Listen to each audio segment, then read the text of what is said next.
به نام خدا. بخوان و حفظ کن. باران.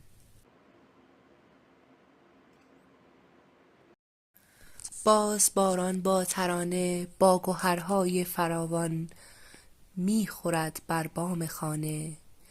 یادم آرد روز باران، گردش یک روز دیرین، خوب و شیرین.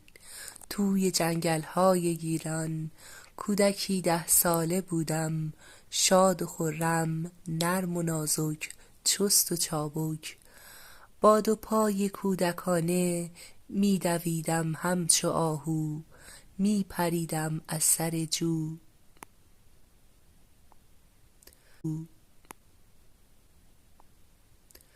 دور میگشتم ز خانه، میشنیدم از پرنده، از لب باد وزنده، داستانهای نهانی، رازهای زندگانی.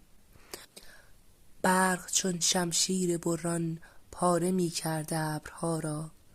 تندر دیوانه غران مشت میزد ابرها را. جنگل از باد گریزان چرخها میزد چو دریا. دانه های گرد باران پهن میگشتند هر جا. سبزه در زیر درختان رفته رفته گشت دریا. توی این دریای جوشان جنگل وارونه پیدا.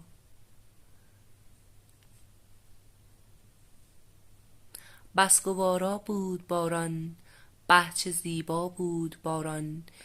میشنیدم اندرین گوهرفشانی، رازهای جاودانی، پندهای آسمانی.